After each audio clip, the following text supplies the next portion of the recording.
Parlons EPS. Bonjour à tous, alors on se retrouve sur le podcast Parlons EPS. Aujourd'hui on se retrouve sur le thème la préparation au concours. Moi c'est Louis Questel, je suis enseignant d'EPS depuis 2 ans du coup au collège Marcel Pagnol et j'ai passé le concours en 2023.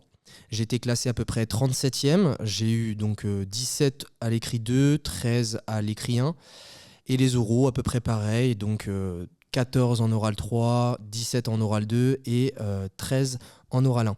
Je vais vous laisser vous présenter les gars. Donc Léo, bonjour à toi. Bonjour, donc moi c'est Léo Martin. J'ai eu mon concours aussi comme Louis en 2023, mais j'ai fait un report de stage pour passer l'agrégation externe l'année dernière, où j'ai été admissible mais que je n'ai pas eu et je la retente cette année. Donc cette année je suis sur mon année donc, de FSTG dans un lycée polyvalent à Sotteville-les-Rouen qui s'appelle le lycée Marcel Samba. Concernant mon concours du CAPEPS, j'ai fini 107e, 106e. Avec des petites notes en écrit, c'est-à-dire 8 en écrit 1 et 12 en écrit 2. Par contre, mon point fort étant les oraux, j'ai pu remonter le classement, notamment avec un 17 en oral 1, un petit 5,5 haut de bandeau 1 en SP, voilà, sur l'oral, et un 18 en oral 3. Donc voilà, avec aussi des bonnes performances aux pratiques. Donc un parcours assez différent de celui de Louis, mais au final, on a le CAPEPS tous les deux. Très bien, Bastien. Bonjour à tous, Bastien et Catherine.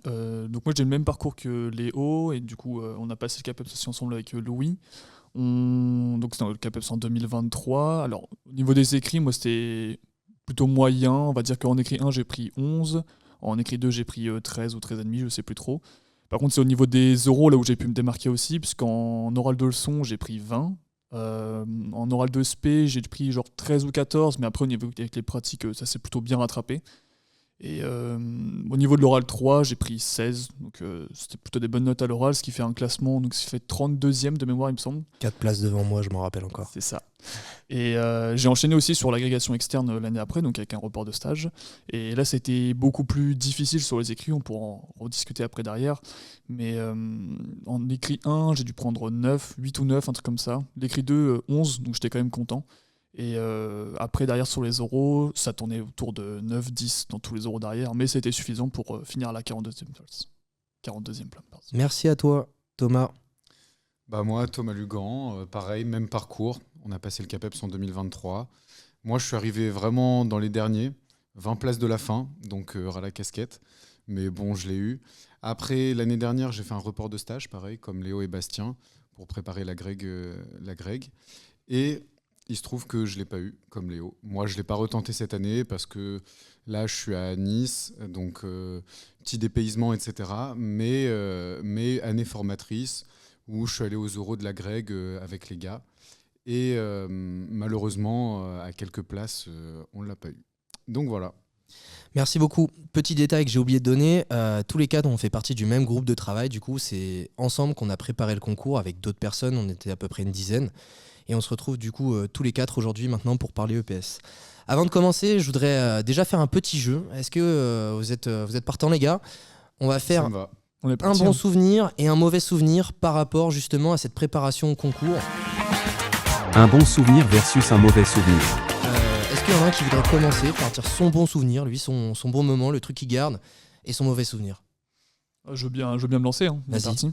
Je vais commencer sur le mauvais souvenir, comme ça on finira sur une bonne note. Mauvais souvenir, j'en aurais plusieurs, je ne sais pas si je pourrais les sélectionner, mais déjà les écrits en M1, qui ça s'enchaîne après avec les M2, pour avoir des notes en dessous de la moyenne tout le temps, ça c'est difficile. Donc ça serait un premier mauvais souvenir, et après, deuxième mauvais souvenir, ça serait l'expérience sur place. Faut savoir que quand j'ai passé le CAPEPS, première expérience, premier oral, la première journée, c'était dur. Hein. C'était une épreuve sur laquelle de base j'étais assez confiant en prépa, donc j'étais sur du haut de B3, haut de B4 le jour J. Donc il y a une petite présentation au début de soi sur pourquoi on veut devenir enseignant de PS. Et après on a 2 études de cas. Première étude de cas, je suis à fond dedans, je pense avoir bien lu la question, j'enchaîne. Première question du jury, c'est est-ce que vous pouvez relire la question s'il vous plaît ? Et là tu te dis j'ai rien compris. Là tu te dis j'ai merdé, je relis la question, je me dis en effet j'ai répondu à côté. Et du coup après tu dois tout reconstruire, mais ça met pas en confiance pour une entrée dans le concours. Ouais c'est sûr, mais déjà c'est bien de s'en rendre compte au moment. Et après le deuxième mauvais souvenir que je vais avoir sur place, c'était sur l'oral de leçon. Alors c'est complètement paradoxal avec le résultat que j'ai eu au final, mais j'ai subi mon oral, je me disais mais là je comprends pas, je suis à côté, je comprends pas les questions, et au final j'étais surpris du résultat, donc ouais, c'était difficile sur le moment, beaucoup plus facile à encaisser forcément par la suite. Et après, le bon souvenir, ça serait un souvenir ouais, très global, c'est l'ambiance de travail avec le groupe. On était 11 dans le groupe, bon, c'était que des bons moments, donc c'est un groupe qui s'est créé sur le M2, sur le M1 on n'était pas trop ensemble, mais sur le M2 c'était le kiff toute l'année, quoi. Merci beaucoup. Il y en a un autre qui veut partager? Oui, alors un peu comme Bastien, en mauvais souvenir, je dirais que je suis plutôt aussi sur un aspect global, les écrits d'entraînement, qui nous étaient organisés surtout les samedis matins, qui en fait créaient une redondance et des grosses difficultés de mon côté parce que je trouvais peu de sens, j'essayais des nouvelles choses tout le temps et donc forcément ça payait pas, j'avais du mal à stabiliser quelque chose de concret, donc c'était des plutôt mauvais moments. C'est un peu le côté t'as pas le résultat au bout, c'est ça? Exactement, et le fait d'essayer des nouvelles choses en perpétuel, en fait, tu progresses pas parce que tu stabilises rien. Donc moi, c'était mon cas. Par contre, des bons moments, moi, c'est plutôt Vichy. Je l'ai très bien vécu, Vichy. Notamment un souvenir à la fin de mon oral 1 où j'ai dit à tout le monde si j'ai pas mon CAPEP, je me rase les cheveux parce que en fait, j'étais sûr de moi. Je savais que mon oral 1 avait été réussi. Ça bifurque un petit peu peut-être sur le concours en lui-même, mais au CAPEPS, plus qu'à la Greg, on ressent quand même ce que les jurys ont pensé de notre prestation. C'est-à-dire que quand ça se passe bien, il y a plus de sourires que quand ça se passe mal. Donc moi, je l'avais Je suis un peu d'accord là-dessus. Moi, sur les oraux, globalement, je savais comment ça s'était passé quand je suis sorti de mes oraux. Ouais, idem, en contraste, mon oral de spé, donc de volley, en oral 2, j'ai dit ça passe ou ça casse. Je sentais que j'étais sur un terrain glissant et effectivement, ça avait cassé. Donc sur le moment, je l'avais bien vécu quand même. Globalement, moi, Vichy, c'était un très bon souvenir. Moi, mauvais souvenir. Après, c'est un petit peu particulier, un enchaînement d'événements, mais avant de partir à Vichy, justement, on avait des simulations orales très régulières. Et en oral 1, je sais que ça passait pas. En oral 3, j'étais confiant, j'avais des B4 tout le temps, donc c'est ce à quoi je me raccrochais dans ma prépa. Sachant que c'est l'oral le plus coefficienté, c'est quand même quelque chose d'important. Et dernière simulation d'oral 3, avant de partir. Je m'effondre totalement, je passe à côté de mon oral, etc. Donc ça ne met pas en confiance. L'après-midi même, j'apprends que le Airbnb que j'avais réservé m'appelle. Ils ont des punaises de lit. Celui pour Vichy, c'est ça Celui pour Vichy. Donc mon logement à Vichy, je ne l'ai pas, je pars le lendemain.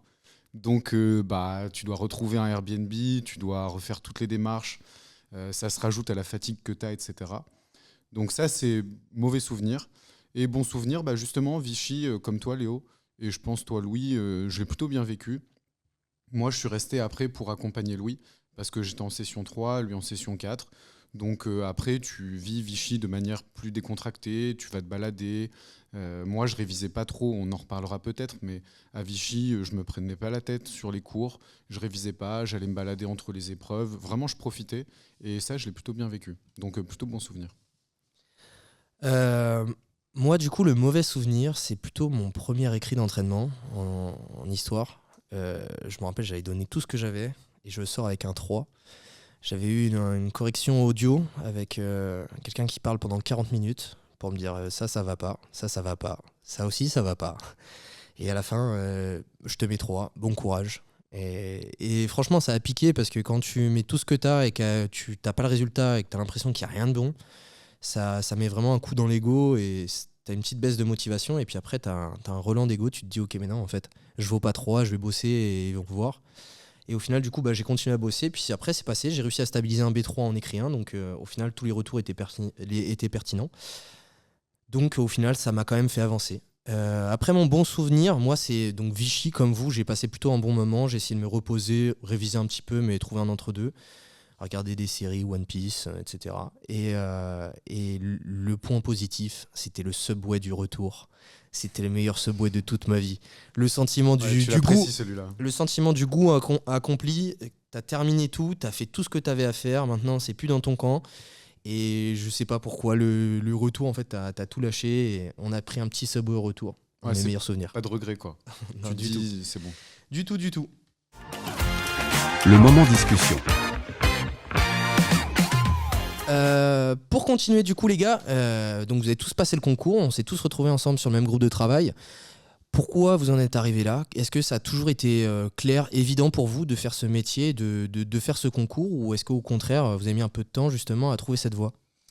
Alors, personnellement, ce métier donc, de prof de PS, moi, ça fait quand même longtemps que je l'ai en ligne de mire. Mon premier souvenir je me dis je vais être prof de PS, c'est en 3e, donc vers 14-15 ans. Notamment par inspiration de super bons profs de PS que j'ai eu au collège, et à me dire mais en fait j'ai envie d'être comme ce gars-là, ça a l'air vraiment trop cool.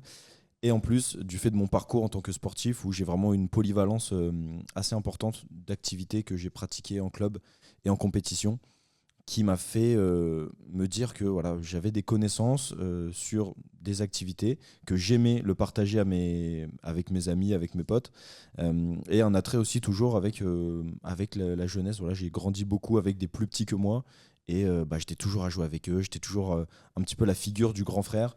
Et ça m'a permis de me dire j'ai envie d'être un peu ce modèle, un petit peu ce prof cool qui connaît plein de choses et qui partage vraiment sa passion avec les autres. Donc quelque chose d'assez lointain en fait, et que j'ai construit. Une vocation, depuis quoi. longtemps. Un peu une vocation, exactement.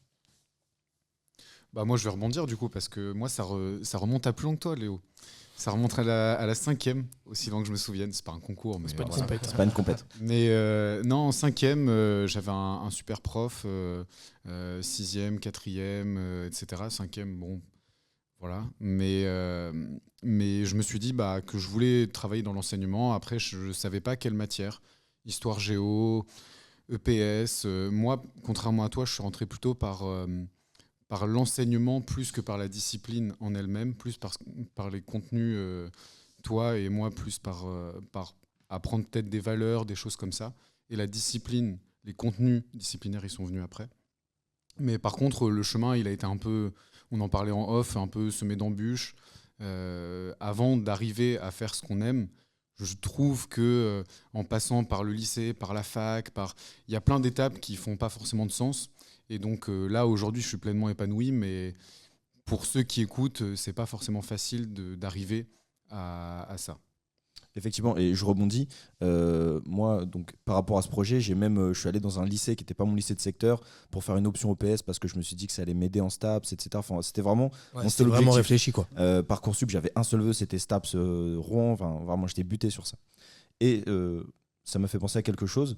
Moi, mes parents sont pas du tout dans l'éducation nationale. Toi, Thomas, un peu plus. Enfin, ta maman. Louis avait un petit peu d'éducation aussi dedans. Et Bastien, non. Du tout, ouais. Donc voilà. Pour un petit peu faire le topo, ça peut être intéressant parce qu'il y a beaucoup quand même de nouveaux profs qui sont des enfants de profs, et c'est pas notre cas, en tout cas pour nous deux, et même pour les gars, c'est pas non plus une famille où il y a que des profs. Pour ma part, ce choix d'orientation, c'est venu sur le tard, et même bien sur le tard. Donc ça vient un peu contraster avec vos expériences, les gars. J'ai choisi de partir vers le métier d'enseignant d'EPS qu'à partir du début de L2. Donc c'était vraiment sur le tard. Mais on va dire que quand j'étais au lycée, je voulais plutôt partir vers de veto, sauf que j'avais pas forcément les résultats qui suivaient. Et par contre, j'avais quelque chose que j'avais commencé en fin de collège, début lycée. Donc là, je peux remercier une de mes profs de PS, Madame Prévost au collège. C'est tout bête, mais sur une séquence de basket, donc ma spécialité, elle nous a laissé l'opportunité de gérer un groupe d'élèves en fait. Et donc j'ai eu une mini-équipe à former. Et après, avec ça, je me suis tourné vers le club. Donc dans le club, c'est pareil, j'étais accompagné d'adultes et je me suis mis à encadrer des jeunes. J'ai vu que ça me plaisait, tout ce qui était encadrement sportif. Et donc j'ai une petite graine qui a été posée dans la tête en mode l'enseignement, j'aime bien, le basket, j'aime bien, j'ai pas envie de faire du basket ma vie non plus, ça reste une passion. Et quand je suis arrivé en fin de lycée, quand on m'a dit que vétérinaire, ça allait être trop compliqué, je me suis dit, pourquoi pas partir vers ça. Donc c'est pour ça que je me suis tourné vers STAPS comme formation en études sup après derrière. Et en L1 STAPS, je me suis trouvé dans un groupe de potes qui jouaient tout ce qui était filière kiné derrière. Donc je me suis mis à bosser. Il s'est trouvé que j'ai eu l'opportunité d'aller en kiné parce que j'avais des bons résultats. Je me suis dit, est-ce que c'est vraiment ça que j'ai envie de faire ? Et là, je me suis rappelé que depuis quelques années, j'étais en club, que j'encadrais des jeunes, que ça, j'aimais vraiment bien. Donc c'est pour ça que je me suis dit, on va partir vers une L2, L3, éducation motricité. Et c'est donc en testant ça en L2 que je me suis rendu compte que oui, je voulais partir vers le métier d'enseignant d'EPS. Et maintenant que tu es en poste, tu regrettes ? Eh ben pas du tout. C'est pour ça que je voulais revenir là-dessus. C'est venu sur le tard, mais maintenant c'est le kiff. Je sais que sur ma première année, là c'est l'année de stagiarisation, mais c'est trop bien. Merci Bastien. Moi c'était pareil, moi un peu différent, c'était plutôt évident, on va dire, comme les deux gars. Mais t'as un parcours atypique, on peut le dire. Tu étais en pôle. Oui, donc, le j'ai PS, tu fait l'as pas sport-études, forcément donc j'ai toujours été dans le milieu sportif. En tout cas, j'en faisais beaucoup en judo. On avait 15 heures d'entraînement la semaine, donc je savais que je voulais faire du sport, ça c'était sûr. Après, sous quel format, j'avais réfléchi à plein de métiers, policier, militaire, être athlète, plein de choses. Et au final, c'est l'enseignement qui s'est ouvert pour différentes expériences. Mes parents qui m'ont un peu poussé aussi à faire ça. Et en vrai, moi, le lycée et la licence, ça a été des moments où il n'y avait peut-être pas trop de sens non plus dans ce que je faisais. Moi, c'est vraiment au master où là, je me suis dit, je suis au bon endroit. Les personnes qui m'entourent, ils sont comme moi. Et c'est pour ça qu'avec le groupe de travail, on s'est aussi bien entendu. Je trouve vraiment que j'ai trouvé des gens qui avaient les mêmes valeurs, les mêmes envies et à peu près les mêmes choses. Du coup, c'est là où je me suis dit, ok, je me trompe pas de voie. S'ils sont comme moi et qu'ils sont ici, c'est que c'est bon. Et au final, j'avais tout à fait raison. Et maintenant, je suis trop content en poste.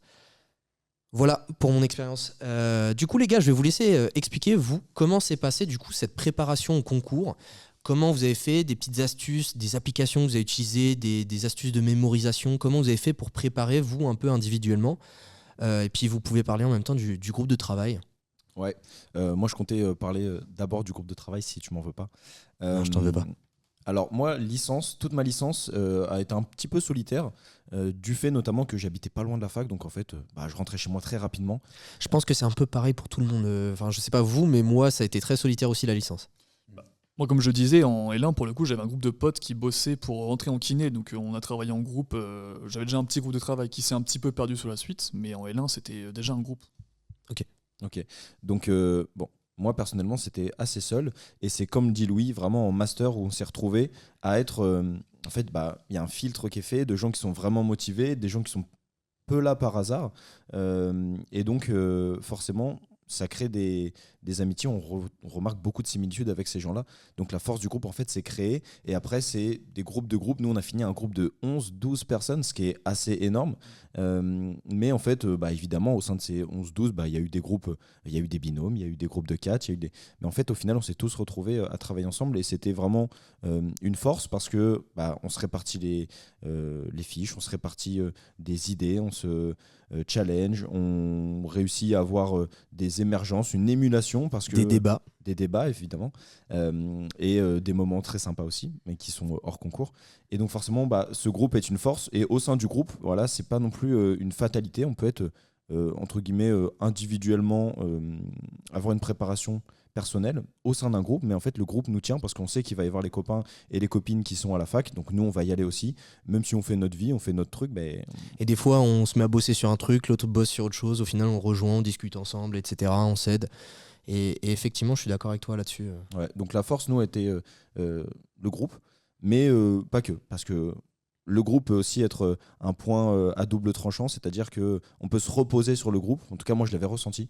On sait qu'il y a le groupe, donc on se dit, bon, si je lève un petit peu le pied, il y a quand même le groupe qui est là. Attention, ça peut être un piège, parce qu'il faut quand même bosser individuellement. On est tout seul face au jury. Les copains, ils sont sur les épaules de manière mentale et psychologique, mais il faut quand même bosser tout seul. C'est pas parce qu'on est dans un groupe qu'il faut arrêter de travailler. Je suis d'accord. Les gars, je vous laisse compléter. Il faut dire aussi que le groupe, on ne l'avait pas spécialement en M1. Enfin, moi, j'ai le souvenir dans M1, on avait des petits groupes. Moi, j'étais dans un groupe de 3-4. Et en fait, dans le groupe de 3-4, il y en avait un qui était pote avec une personne d'un autre groupe de 3-4. Puis, dans ce groupe de 3-4, en fait, ça a fonctionné comme un puzzle. Et on s'est retrouvés tous ensemble en M2. Et c'est à partir du M2 où là, on s'est réparti vraiment nos tâches. Je me rappelle qu'on s'était regroupé dans la BU. On s'était dit, bon, là, on va commencer les fiches en écrit 1, les fiches en écrit 2.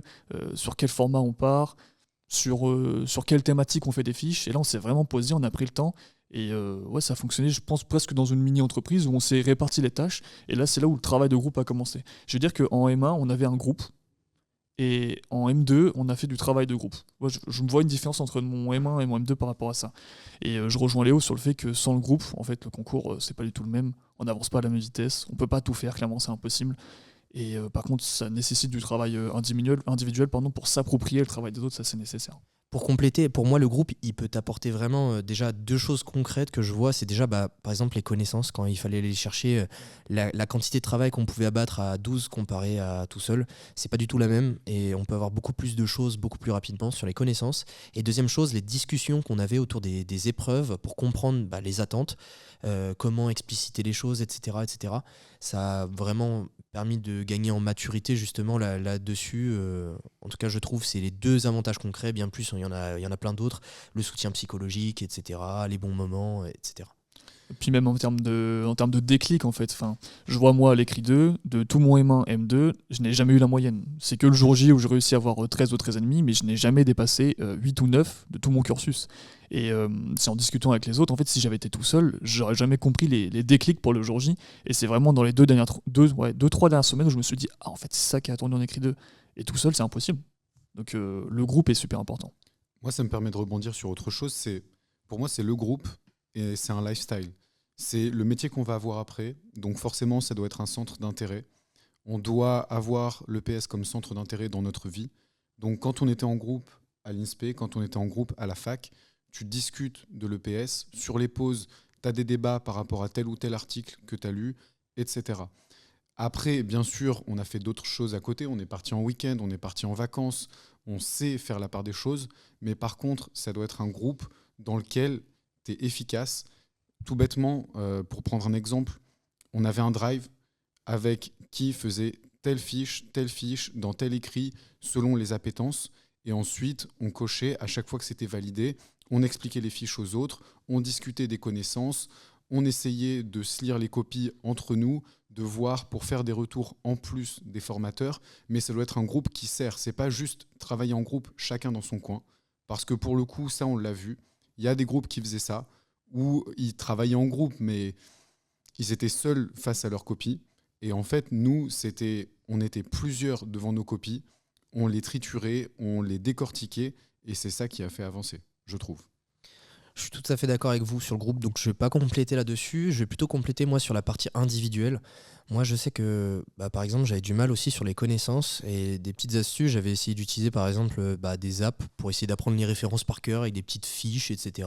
J'avais placardé des papiers partout dans ma chambre, etc. pour retenir des références, des dates, etc. Et ce travail-là aussi pour moi est important parce que des fois c'est bien de discuter, de se mettre d'accord sur les choses, etc.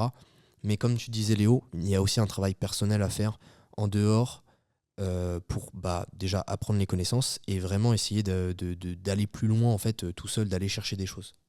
Ouais, faut s'approprier les connaissances, tester des choses, des différents formats. Toi, effectivement, tu étais beaucoup sur des apps. Moi, j'ai essayé de me les approprier. Je sais pas dire si ça a fonctionné, voilà, mais en tout cas, j'ai essayé. En écrivant, par exemple, moi, je me suis fait une frise avec toutes mes connaissances. Les connaissances institutionnelles, elles étaient dans un cadre bleu, les connaissances professionnelles dans un cadre violet, tout ce qui était connaissances scientifiques, c'était dans un cadre orange. Voilà. Je dis n'importe quoi, mais en fait, j'avais catégorisé tous les types de connaissances qu'il y avait et je les ai étalés sur une frise parce que moi, ça me parlait. Je l'avais partagé aux autres. Certains se l'ont réapproprié. Certains, je suis sûr, ne savent même pas que j'avais fait une frise dans ce groupe de 12 parce que, en fait, il y a beaucoup de choses. Mais voilà, il faut trouver sa patte personnelle au sein d'un groupe, mais c'est le groupe qui nous inspire parce qu'ils trouvent individuellement des choses qui marchent sur eux et nous, on se dit, bon, j'ai l'impression que ça ne marche pas trop sur moi, mais comme eux, ils ont trouvé quelque chose, moi aussi, je vais trouver quelque chose qui fonctionne sur moi. Et justement, tu as raison parce que là-dessus, moi par exemple, j'ai utilisé des apps pour apprendre par cœur. Toi, tu as fait une frise. Là-bas, ils ont fait une fiche synthétique avec tout décrit dessus pour synthétiser les choses. En fait, au sein même du groupe, il y avait différents formats pour les mêmes connaissances ou le même type de contenu. Et justement, c'est ça qui est marrant, c'est en fait, faut trouver son truc à soi. C'est exactement ce que tu disais. Faut travailler en individuel et proposer au groupe. Par exemple, je sais que, je rebondis sur ce que tu disais Léo, sur ta frise. Moi, j'écrivais beaucoup. Peut-être une accroche, un plan, quelque chose comme ça. Mais après, tu le proposes au groupe, tu le fais relire, en quoi ça a fonctionné, pas fonctionné. Mais si tu n'as pas ce travail à apporter, on ne peut pas te faire de retour. Je sais que c'est l'imaginaire qui fonctionnait bien pour moi. En fait, j'avais un auteur, j'avais une année, je m'imaginais comment pouvait être cette personne-là, je mettais une casquette, quoi que ce soit, il y avait la ref. En fait, toutes mes références quasiment étaient habillées et c'est ça qui m'a permis de les retenir. Et si on parle de la mémorisation, j'ai envie de parler de la temporalité de celle-ci. Enfin, je ne sais pas vous comment vous avez travaillé, mais l'apprentissage des connaissances, moi j'ai fait tout au dernier moment. Mon M1, mon M2, j'étais plus là pour essayer de comprendre comment fonctionnaient les écrits, etc. Limite, certains écrits, je sortais mes connaissances à côté parce que je voulais pas que ça soit le frein, je voulais pas que ça soit la compréhension des écrits. Et en fait, quand je me suis dit, je commence à comprendre les écrits, Là, j'ai appris mes connaissances et puis après, tout est rentré au fur et à mesure. Moi, il y a un truc sur les connaissances, c'est qu'au début, je me prenais beaucoup la tête en mode faut vraiment une connaissance adaptée à chaque sujet, faut vraiment essayer d'avoir plein de connaissances, etc. Et en fait, après, je me suis dit non, j'essaie de prendre des connaissances un peu passe-partout. C'est pas très bien à dire, mais des connaissances un peu passe-partout. Et j'essaie d'en apprendre déjà celles-là, mais vraiment par cœur, les connaître bien. Et ensuite, apprendre quelques-unes de temps en temps sur des sujets spécifiques, mais pas beaucoup, pour vraiment en fait être sûr de les avoir en tête, les avoir retenus, et après vraiment me concentrer en fait vraiment. Au début, on en fait tout un truc, les connaissances, mais il n'y a vraiment pas que ça pour avoir une bonne note. Pour être admissible, il faut surtout comprendre en fait. Et c'est ça qui va permettre justement de progresser. Bah, je te laisserai rebondir après, Léo, mais je suis d'accord avec toi, c'est une logique avant d'être des connaissances, et tes connaissances. Mais au début, servent ta on est logique. beaucoup là-dessus. Enfin, moi personnellement, en tout cas, quand je préparais le concours, j'étais beaucoup là-dessus sur les connaissances. Il faut que je connaisse des trucs.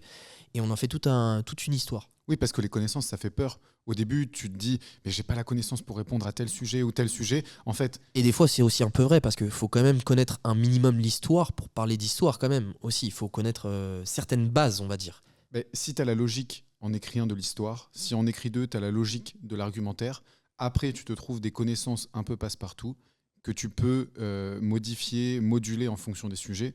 Et ça répond largement déjà aux premiers niveaux qui sont attendus. Ouais.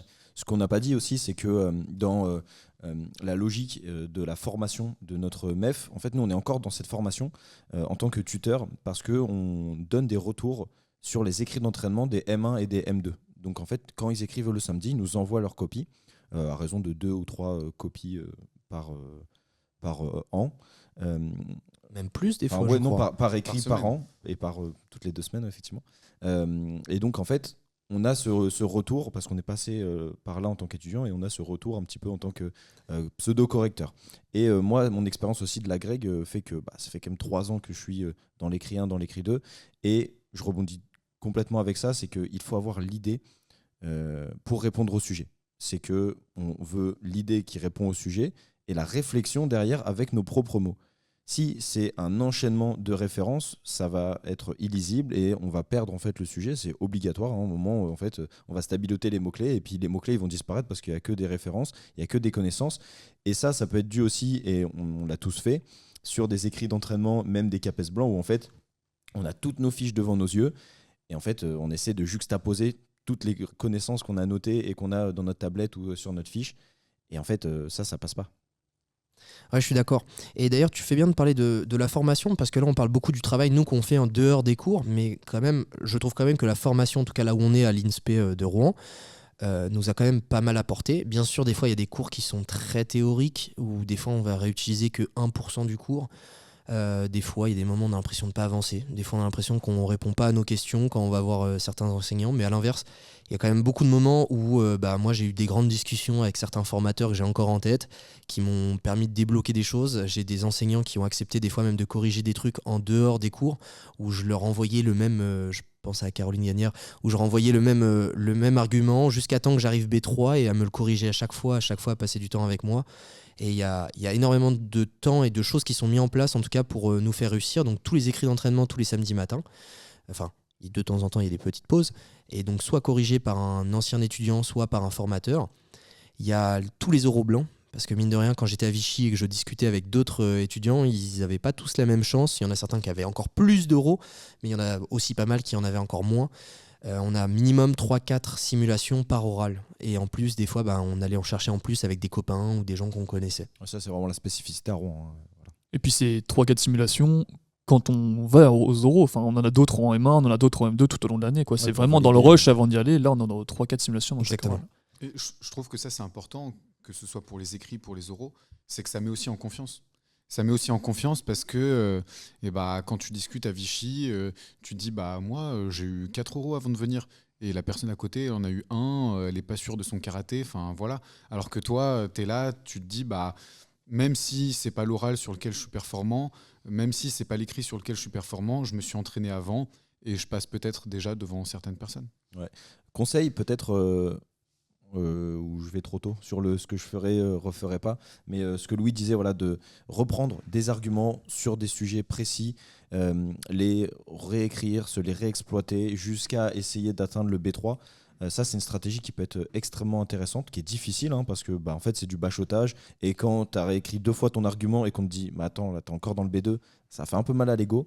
Mais en fait, c'est comme dans le sport, c'est qu'à un moment, il faut répéter malheureusement une certaine technique ou en tout cas une organisation collective ou voilà, un moment de jeu, un argument qui fait qu'en fait on va progresser dessus parce qu'on teste des choses, on applique des conseils plutôt que faire comme moi, de tout le temps réessayer des nouvelles choses sur des nouveaux sujets en freestyle. Et ça en fait ça peut pas encore fonctionner, en tout cas ça va prendre beaucoup plus de temps et ça va être un petit peu plus périlleux. Tout à fait d'accord. Effectivement, tu me devances un peu. Je voudrais savoir là, comment pour vous s'est passé à peu près déjà les écrits. Est-ce que ça vous a paru difficile? Est-ce que les sujets vous ont surpris? Comment vous avez vécu un peu ces écrits? Alors bon, ça remonte un petit peu, mais moi j'ai le souvenir de l'écrit 1 que je vis très mal. Je crois que je suis allé 5 fois aux toilettes. C'était terrible. Je vraiment. confirme, j'étais à côté. Ouais, je suis allé 5 fois aux toilettes. Ils ont dû se dire, le gars triche. Moi, je me suis dit, il est trop à l'aise. Il regarde le plafond, il se balade. Moi, j'étais devant ma feuille. J'ai dit, mais je quitte pas la feuille. Moi, je joue ma vie là. Ouais, bon, j'ai pris 8, donc peut-être que voilà, ça joue. Mais en tout cas, j'ai mal vécu cet écrit-là. Mais l'écrit 2, c'était mieux. Est-ce que les sujets m'ont surpris? Ça, je ne me rappelle pas. Écrit un quand même.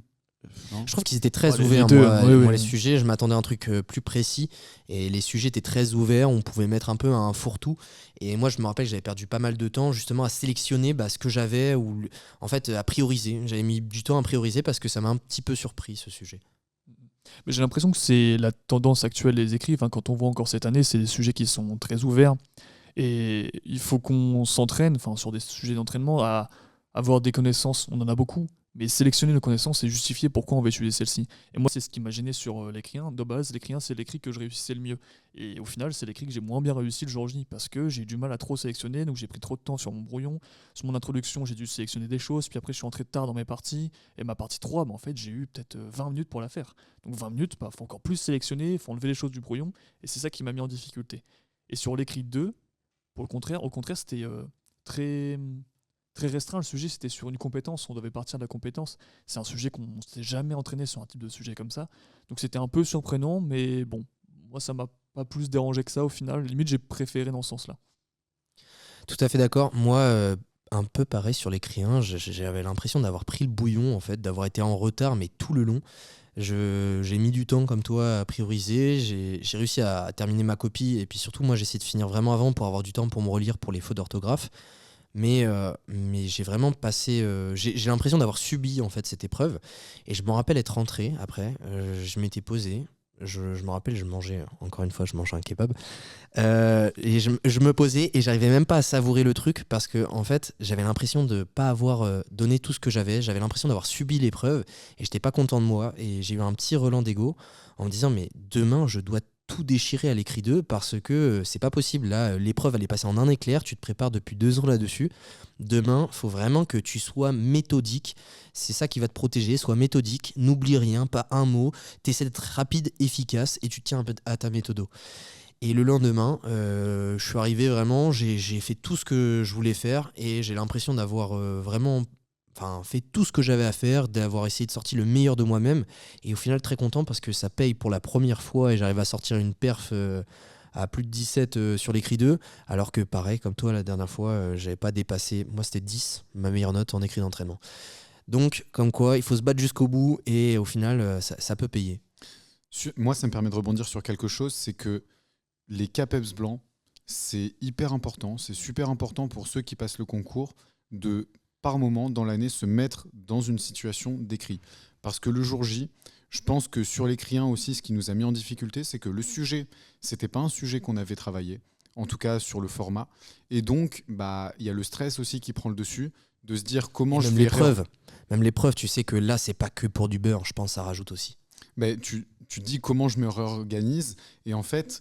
Ce qu'il faut, c'est comme dans le sport, c'est avoir une marge de stress qui fait que tu perds pas tes moyens. Et si tu t'entraînes régulièrement dans l'année pour les CAPEPS blancs, dans des vraies conditions, le jour J, si tu as un imprévu, et c'est toujours le cas au concours, quelles que soient les années, parce que nous on parle de 2023, mais les années d'après ça a été la même chose, tu as toujours un imprévu sur la forme du sujet. Si tu t'es entraîné avant, globalement, tu pourras toujours rebondir. Tout à fait d'accord. Pour les oraux, vous, du coup, à Vichy, comment vous avez vécu ça? Est-ce que vous avez des petites anecdotes? Est-ce que, justement, vous étiez très stressé, un peu comme sur certains écrits, enfin, moins, plus, pareil, vous avez eu des galères? Comment ça s'est passé, les gars? Alors, tout ça, évidemment, c'est dépendant de la prépa et des simulations qu'on a vécues. Moi, j'étais confiant sur les oraux, je savais que c'était mon point fort. En tout cas, je m'étais mis en tête que c'était mon point fort.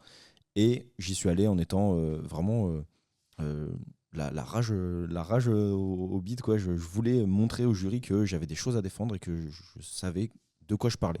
Donc, la gestion du stress sur le moment, ça allait, elle était là évidemment parce que en fait, ton cerveau il est pris que par ça. Tu es dans une bulle spatio-temporelle, tu es à Vichy pendant une semaine avec tes potes ou sans tes potes, mais en tout cas, tu y es et tu sais que tu joues quelque chose de gros face à des grosses épreuves. Mais je pense que la gestion du stress passe beaucoup par le fait de déconnecter aussi et d'être en fait comme si c'était normal. Moi, c'était, Je suis bien d'accord. c'est ma vision des choses, autant dans le sport que dans cette préparation à ces concours. C'est en fait, j'y vais, mais c'est normal. Genre, c'est un moment dans ma vie, effectivement, qui est important. Mais bon, on est 8 milliards sur Terre. Il y en a plein qui ont passé le concours du CAPEPS. Il y en a plein qui passent d'autres concours. Il y a des gens qui vivent des choses beaucoup plus compliquées. Je suis préparé. Je vais y aller. Et en fait, je vais parler avec des humains qui sont profs de PS aussi, ou chefs d'établissement, ou hyper. Mais voilà. Ouais, le fait de me dire, moi aussi, c'est une discussion. C'est pas, vois pas ça comme une épreuve ou voilà. Vois plutôt ça comme une discussion professionnelle. Ça m'a permis de me détendre un peu, justement. Ouais, t'es pas là pour te faire charcuter, en fait. Toi, t'es grand, t'as ton master, c'est bon, quoi. Effectivement, t'es pas encore dans le métier, mais t'es quelqu'un. Voilà, faut y aller avec cette conviction, cette fierté, cette prestance qui fait que déjà tu seras convaincant à la fois dans ton langage non verbal. Si le langage verbal est un petit peu bancal, C'est important. Moi, j'étais allé voir justement l'année d'avant. On peut voir si on passe pas le concours la même année. On peut aller voir les épreuves. D'ailleurs, faites-le, c'est super important. Et je me rappelle d'un gars qui était en sueur, en nage, mais vraiment, il subissait. Il était pas bien du tout et il parlait avec les gestes et en fait il partait dans tous les sens et ça se voyait vraiment que lui son stress ça avait détruit totalement. Je sais pas comment il s'était préparé, je le connaissais pas, mais je voyais que tout de suite, même moi de l'extérieur, ça détruit tout ce qu'il dit en fait. ouais, effectivement. Et c'est évident parce que voilà, 75% du langage, ça passe par le langage non verbal. Donc si t'es pas convaincu de ce que tu dis, tu peux ne pas l'être, hein, mais faut essayer de moins le montrer. Moi je me disais un truc, j'ai déjà fait des combats avec des gars qui font plus de 100 kilos, on y va pour se battre. T'as fait des combats et là tu vas juste discuter avec deux personnes autour d'une table, c'est pas si grave que ça. Et j'ai essayé de me trouver des petites phrases ou des petits trucs comme ça pour essayer de me rassurer et essayer d'arriver le plus détendu possible. Moi en tout cas, pour rebondir sur le stress, moi c'était surtout la première épreuve, en fait la première nuit, quand je suis arrivé la veille pour dormir, et je me rappelle que la première nuit j'ai eu carrément du mal à trouver le sommeil. Ça a été difficile pour moi. Par contre, à partir du moment où l'oral 3 a commencé, où j'ai dit ma première phrase, j'ai l'impression que moi, un poids est parti en mode ça y est, je suis dedans. Et après, toutes les épreuves se sont enchaînées en enlevant. Bien sûr, j'avais des petits élans de stress, mais pas comme au premier jour. Une fois que j'étais lancé sur Vichy, j'étais parti parce que aussi, je pense que les premières épreuves s'étaient bien passées et ça m'a mis plutôt en confiance. Moi, je vais plutôt parler CAPEPS d'abord et agrég derrière parce que j'ai pas du tout vécu la même chose entre les oraux du CAPEPS et de l'agrég. J'ai mieux vécu ceux de l'agrég que ceux du CAPEPS. Ce qui est contradictoire. Complètement. Alors que au contraire, ma prépa, c'est beaucoup mieux passé au CAPEPS qu'à l'agrég. Donc c'est vraiment, c'est complètement paradoxal. Mais moi, une première chose qui m'a rassuré déjà quand je suis arrivé à l'oral 3 le jour J, c'est dans la file d'attente, clairement, regarder la tête des gens. Ils étaient stressés, mais ça m'a rassuré. Je me suis dit, wow, moi je me mets la pression, mais il y en a qui se mettent encore plus la pression que moi. Donc vas-y, en fait, fais ce que tu sais faire. Ça va se passer à l'entraînement, ça se passe bien. Il n'y a pas de raison que ça se passe mal le jour J. Bon, comme j'ai dit précédemment, la première épreuve s'est pas très bien passée avec cette question mal lue de ma part, donc qui m'a rajouté un petit peu de stress. Mais au final, j'ai gardé une phrase en tête que certains du groupe disaient, c'était fake it until you make it. Et du coup, je me suis dit, en fait, joue comme si tu maîtrisais tout, tu laisses rien paraître, et puis t'y vas, quoi. Et l'épreuve, c'est plutôt bien fini, au final. Et le lendemain, j'ai enchaîné sur des pratiques de basket. Je me suis dit, là, j'ai un niveau, niveau régional, mais joue comme si tu savais super bien jouer, etc. Et ça s'est extrêmement bien passé. Enfin, j'ai sorti ma meilleure pratique, même en club, mais à tout moment, j'ai jamais aussi bien joué que ça. Donc, en fait, ça m'a enlevé un poids. Au fur et à mesure de la semaine, je me suis mis à plus y croire et à me dire, prends les euros comme des jeux, en fait. T'es en train de jouer, amuse-toi. Donc après, c'est passé l'oral de leçon où j'étais un peu moins de bien, mais sauf que sur mon exposé, j'étais en mode je jouais. Je suis tombé en escalade, une activité que je maîtrisais pas trop, mais je me suis vendu comme un mec qui connaissait trop bien l'escalade et ça a dû plaire au jury. Ils ont dû se dire bon bah ça va, dans l'entretien ils m'ont posé des questions, je bégayais un petit peu, mais je me suis dit bah faut pas montrer que je bégaye, il faut montrer que je suis sûr de ce que je raconte. Et au final j'étais pas du tout sûr de mes réponses, mais c'est bien passé. Et au contraire, l'agrégation, la prépa des oraux, un carnage. Je suis parti en mini burn-out, j'en pouvais plus, je faisais que pleurer. Heureusement que le groupe était là parce que moi j'étais à bout, je voulais même plus y aller. Je me suis dit est-ce que je vais vraiment aux oraux, là ça sert à rien. J'avais aucune connaissance, faut savoir que j'ai révisé dans la voiture et je révisais sur place. Avant une épreuve, j'étais là, je lisais mes connaissances. Le soir, je me couchais super tard, je me levais tôt le matin. Donc vraiment une prépa des oraux catastrophique.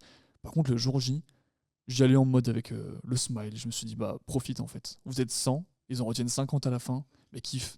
Et ouais, ça c'était extraordinaire. Toutes mes épreuves, je suis sorti en me disant, bah là j'ai kiffé, donc je suis content. Même si ça passe pas, je suis heureux d'avoir passé cette épreuve. Et je me rappelle que Louis, t'es la première personne que j'ai appelée à la fin de mes oraux. Et je t'ai dit, bah ça peut passer. Alors qu'au CAPEPS, quand je t'ai appelé, je t'ai dit, voilà, c'est chaud, je sais pas si ça va le faire. Mais je t'ai appelé, je t'ai dit, ouais, là ça peut passer. Et j'ai À la fin kiffé. du CAPEPS, il a dit un truc, il a dit j'ai une bonne nouvelle. C'est que, parce qu'il y a une personne qu'on connaissait qui n'a pas eu ses écrits, il a dit j'ai une bonne nouvelle, l'année prochaine je suis avec toi. La mauvaise nouvelle, c'est que j'ai complètement raté Vichy. Et en fait, pas du tout, il claque un 20 C'est sur ça. 20 en oral 1. Alors que la Greg, pour le coup, je suis sorti, je t'ai appelé, je t'ai dit, mais en fait là je suis content. Et je sais pas si ça s'est bien passé, mais moi je l'ai bien vécu. Donc si ça passe, bah je suis super content. Mais quoi qu'il arrive, c'est une réussite ces euros. Donc ouais, pas du tout le même parcours, pas du tout les mêmes ressentis, mais pourtant bah, des résultats qui sont pas complètement différents aussi, quoi. Ouais, et l'ambiance reste différente quand même. Petit aparté sur la Greg, le jury est quand même différent. Il y a beaucoup moins de candidats. C'est pas la même, ça reste pas le même concours. Là, la moitié des jurys, on sait qui c'est parce qu'on les a vus dans des bouquins ou dans des articles. Et il y a plus de bienveillance. Enfin, c'est pas au même endroit. Enfin, c'est au Palais du Lac, mais c'est pas, c'est dans des petites salles en haut. Enfin, c'est pas la même ambiance. Donc c'est différent effectivement. Et puis il y avait aussi la maturité du CAPEPS, du fait que tu jouais pas ta vie. Enfin, c'était différent. Donc forcément. Très bien. Est-ce que tu voulais compléter? On peut passer à la suite. Bah, moi, j'aimerais juste dire que, en fait, pour rebondir sur ce que vous avez dit, Vichy, c'est une histoire de posture. C'est une histoire de posture. Je me rappelle que, je sais plus si c'est toi ou si c'est moi, j'ai plus trop de souvenirs sur ça, mais tu arrives à la réunion d'accueil à Vichy, il y a un gars qui est en t-shirt des Lakers, bah, directement, tu passes devant lui. Tu es dans la file d'attente pour aller aux oraux, tu es bien habillé, tu te dis, bon, bah, posture enseignant de PS, je suis quelqu'un de sensé, je vais discuter avec des gens. Tu passes devant certains qui arrivent, ils te racontent que eux, ils sont pas prêts, ils n'ont rien préparé sur les épreuves pratiques. Sur les épreuves pratiques, j'ai des petites anecdotes, mais en course d'orientation, la fille qui revient au départ, alors que le départ et l'arrivée sont pas au même endroit, qui a loupé son truc. Toi, Louis, il y a une fille qui a pris kayak parce qu'elle pensait qu'ils n'avaient pas les installations pour faire kayak lunaire. Mais tu passes devant déjà tous ces candidats-là. Même en gym, moi, il y en a un, il m'a dit je me suis pas trop entraîné, je l'ai vu, il a fait tous les éléments de niveau 1 et mal fait, quoi. C'était limite ridicule, il faisait une demi-roulade.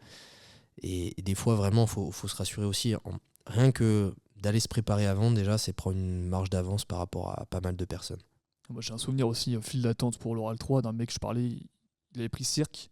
Il a dit ouais, j'ai fait des probas entre ce qui est tombé sur la session 1, je vais pas tomber sur le cirque là, du coup j'ai pas pris mon matos, en plus c'est encombrant. Il est tombé sur cirque, j'étais assis à côté de lui quand il a eu sa convoque. Cirque, il fait bon bah la gars, là je suis dans la merde. Mais enfin, comme disait Thomas, c'est de la posture, c'est de la préparation, il faut rien négliger. Ok, il y a des oraux ou des épreuves qu'on peut plus préparer que d'autres, mais il faut quand même préparer un minimum. Et quand on voit qu'ils sont stressés, qu'ils n'ont pas préparé, qu'ils n'ont pas fait des bons choix, tu te dis bon bah eux je passe devant. Donc maintenant il faut se battre sur ceux qui restent. Et ouais, c'est une bonne notion de posture, et à la grecque, c'est encore plus ça. Très bien. Est-ce que vous, les gars, dans votre prépa ou pendant les épreuves, il y a des erreurs que vous avez faites et que vous auriez aimé bien savoir pour ne pas les refaire, ou qu'on aurait bien aimé savoir avant de passer ces épreuves? Bah moi, première erreur, en fait, c'est en M1. On revient au groupe, mais c'est de pas forcément travailler en groupe dès le début, parce que du coup, tu te fais une montagne de travail. Moi, je sais que j'aime bien être organisé, voir la progression dans le travail qui a été accompli. Sauf que, en fait, bah, quand tu n'as pas le groupe, tu vois une montagne de travail. En écrit un, tu as toutes les thématiques, tu as toutes les fiches, toi, tu es tout seul, ou à 2 ou à 3, tu avances sur une thématique à la fois, ça prend du temps. Alors qu'en M2, et bah justement, ce qu'on a fait, c'est qu'on s'est réparti les tâches, on repassait derrière chacun si jamais il y avait des choses qu'on voulait modifier. On s'appropriait, nous, personnellement, les fiches, mais au moins le travail, il était fait. Et on se voyait progresser beaucoup plus rapidement. Alors que, justement, être tout seul dans son coin, on se voit progresser sur des petits détails, mais c'est pas suffisant pour avoir confiance en soi. Moi, une erreur que j'ai faite, j'en ai parlé tout à l'heure, mais c'est mettre trop en avant le côté connaissance. Au début, même ça rassure de se dire « Ah, j'ai des connaissances » ou machin, etc. Mais clairement, il n'y a pas que ça. Apprenez quelques connaissances qui passent partout, mais l'idéal, c'est vraiment de comprendre l'épreuve, l'attente, c'est quoi, expliciter. Je pense notamment aux euros. Est-ce que vous, il y a d'autres erreurs ou pas auxquelles vous pensez ? Moi, erreur principale, c'était le fait de ne pas assez écrire, de ne pas assez oser me confronter à cette écriture qui est difficile parce que tu rentres chez toi.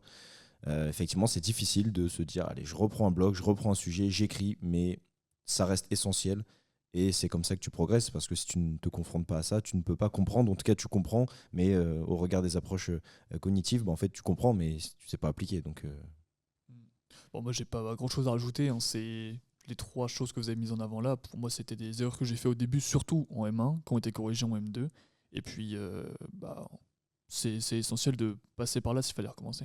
Moi, j'en ai une autre. Là, on a parlé plutôt des écrits. Pour les oraux, une des erreurs, après, c'est peut-être personnel, mais je crois qu'il y a d'autres gens qui étaient dans ce cas-là.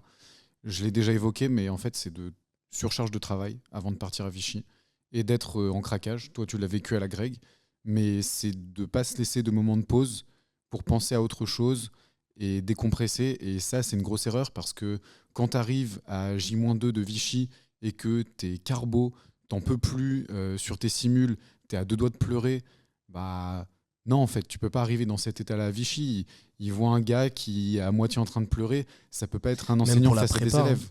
Même pour la prépa, de manière générale, le repos, c'est tout aussi important et il faut que ça fasse partie aussi de la préparation comme un vrai sportif, je pense. Ouais, et puis c'est des moments de détente qui permettent de recharger les batteries. Je pense qu'on en parlera peut-être après, mais les pratiques, c'est un moment où on peut décompresser.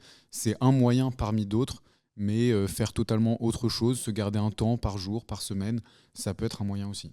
ouais, faites des pratiques physiques, entraînez-vous. C'est mon avis, mais c'est l'avis de beaucoup de gens. Et de toute façon, c'est recommandé et c'est reconnu que l'activité sportive améliore les capacités cognitives, cérébrales, de concentration. Et même d'un point de vue de la santé mentale, en fait, ça te fait décompresser. Tu restes dans le concours parce que tu as des pratiques, donc dans tous les cas, c'est jamais perdu. Et en fait, c'est essentiel, quoi. C'est un moment où il faut y aller parce que déjà qu'on est hyper sédentaire sur la prépa des écrits, sur la prépa des oraux, si en plus tu rentres chez toi, en fait, c'est de la mauvaise fatigue parce que c'est de la fatigue purement cognitive, il n'y a pas de fatigue physique. Plus tu progresses pas, voilà, tout intérêt à progresser, s'engager dans une pratique physique d'entraînement en évitant les surcharges évidemment, mais voilà, il faut s'entraîner. Très bien, merci les gars. On va essayer d'être un peu exhaustif si jamais il y a des étudiants qui nous écoutent, en prenant vraiment chacune des épreuves et en disant ce qu'il faut faire pour réussir et à l'inverse ce qu'il ne faut pas faire pour éviter de rater tout simplement cette épreuve. Pour l'écrit 1, du coup, Thomas, je vais te demander du coup de comment on fait pour réussir du coup l'écrit 1 pour toi. Pour moi, alors, première chose, c'est du coup avoir la logique historique. Moi, je sais que je me représente comme Bastien, pas mal mentalement, un peu ce qui s'est passé. Les frises chronologiques de Léo, ça peut aider.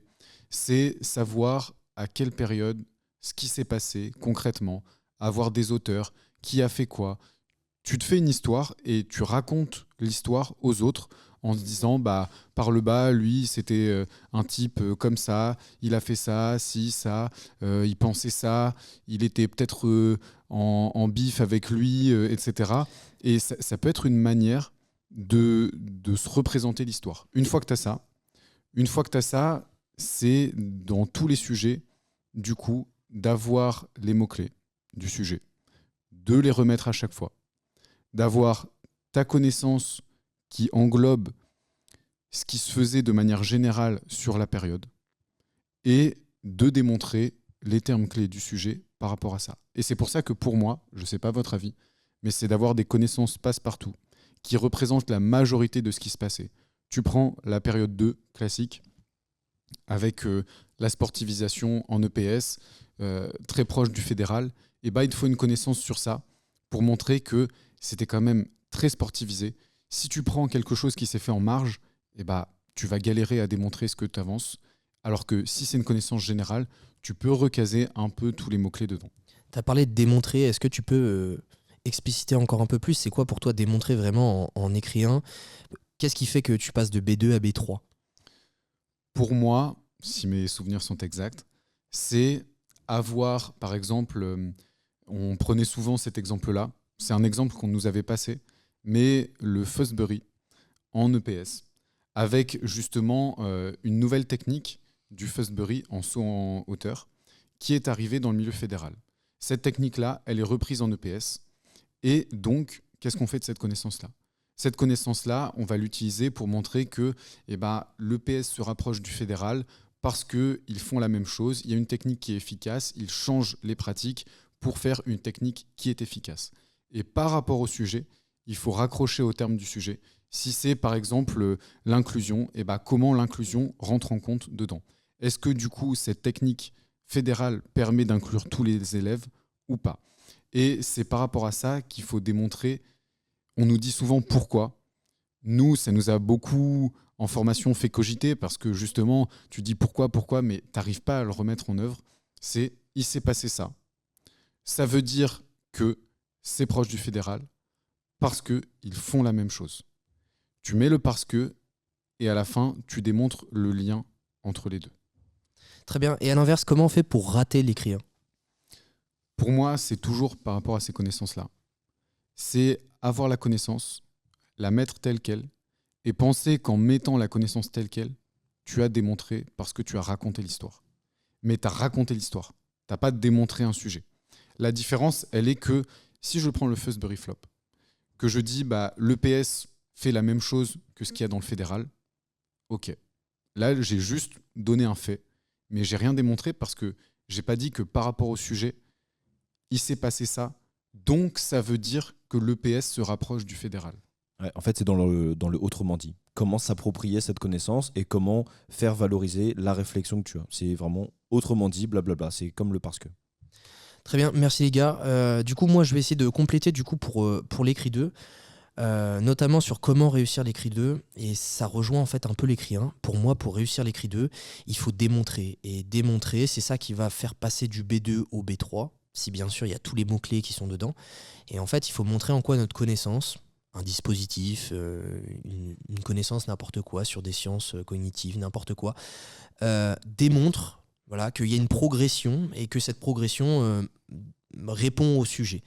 Là, par exemple, nous, le sujet qu'on avait pour aller à Vichy, c'était sur une compétence, donc il fallait montrer justement comment tout ça s'articule et comment justement on démontre les choses, en quoi le dispositif que je donne, lui, il va donner une progression et en quoi cette progression est en lien avec la question et peut permettre d'atteindre cette compétence. Et ce petit entre-deux, justement, c'est des mots de liaison, des blocs où justement on va démontrer, expliquer tous ces liens. Et là, à l'oral, c'est assez difficile de l'expliciter comme ça, mais par exemple, justement, je trouve que sur les rapports de jury, c'est très bien fait. Il y a écrit B2, B3 avec une petite partie d'argumentation et ça montre vraiment, entre le B2 et le B3, comment on passe à la démonstration. Et cette notion de démonstration, pour moi, elle est essentielle dans tous les écrits. Et quand on a ce déclic sur comment je démontre une connaissance ou le lien au sujet, ça va nous permettre de passer au B3. Je peux rebondir, dernière chose, c'est que... Léo, on en a parlé sur la copie d'écrit 1 de la grecque de cette année, sur ma copie. Moi, je sais que je fonctionnais beaucoup avec des phrases toutes faites. Je savais quel mot j'allais dire à quel moment et je remplaçais par rapport au terme du sujet. Tu avais une méthode assez carrée, quoi. J'avais tous mes blocs, tout aux mots-clés. Ça me permettait de réfléchir que au sujet et vraiment que au sujet. Et le reste, c'est de l'organisationnel, c'est stabilisé. Et je remplace par rapport au terme et au moins tu te dégages tout ça et tu sais que sur ça, tu t'appuies sur ça, sur ta méthode, sur ton point fort. Très bien. Et à l'inverse, pour moi, pour rater l'écrit 2, c'est tout simplement oublier une partie du sujet. Si on oublie un mot-clé, tout de suite c'est rédhibitoire. Pas mal, Deuxième chose, sinon, c'est de pas démontrer. Juste, en fait, donner un dispositif, dire mes élèves ont appris, donc ça répond à l'inclusion, donc ça répond à ça ou à ça.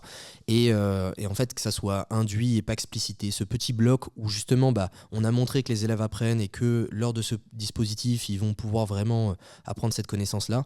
Si cette partie-là est pas là, pour moi, c'est évident que du coup, on a... Pourquoi ils ont appris? Exactement, oui.